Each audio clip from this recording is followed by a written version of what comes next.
NTV time, जनता की बात जनता के साथ। इस वक्त की बड़ी खबर, देश का पहला ऑनलाइन समझौता, मूक बधिर दंपत्ति को मिला इंसाफ। मूक बधिर दंपत्ति से जुड़े संपत्ति विवाद में साइन लैंग्वेज एक्सपर्ट्स की मदद से अनोखा और मिसाल पेश करने वाला मामला सामने आया। ये देश का पहला ऐसा केस बताया जा रहा है जिसमें मूक बधिर दंपत्ति का ऑनलाइन मीडिएशन के जरिए समझौता कराया गया। इंदौर के साइन लैंग्वेज एक्सपर्ट ज्ञानेंद्र पुरोहित और अतुल राठौर ने दंपत्ति की समस्या को समझा और पूरी प्रक्रिया में अहम भूमिका निभाई। दोनों एक्सपर्ट्स ने मेडिएशन रिपोर्ट शाजापुर कोर्ट में पेश की, जिसे कोर्ट ने मजबूत आधार मानते हुए स्वीकार किया। जानकारी के मुताबिक दंपत्ति को परिवार की ओर से प्रॉपर्टी में उनका हक नहीं दिया जा रहा था। ऑनलाइन मेडिएशन और समझाइश के बाद परिवार समझौते के लिए तैयार हुआ और दंपत्ति को उनका अधिकार मिल गया। इस पहल को दिव्यांग न्याय व्यवस्था में बड़ी उपलब्धि और संवेदनशील न्याय का उदाहरण माना जा रहा है। इंदौर से संवाददाता आशीष जबखेड़कर की रिपोर्ट।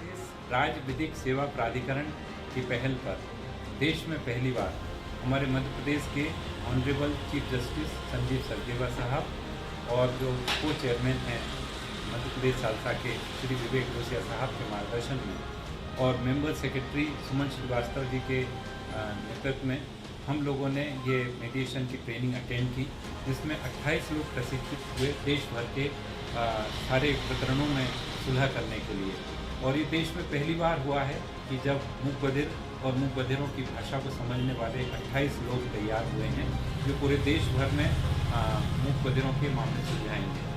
हाल ही में इंदौर में कुटुंब न्यायालय में एक मामला आया जिसके अंदर दोनों पक्ष मूक बधिर हैं और दोनों पक्षों को आपसी सुलह के लिए अतुल राठौर और मैं ज्ञानेंद्र पुरोहित हम दोनों ने मिल के सुलह की कोशिश की है और लगातार प्रयास कर रहे हैं। इस केस में कुछ पॉजिटिव रिजल्ट आएगा।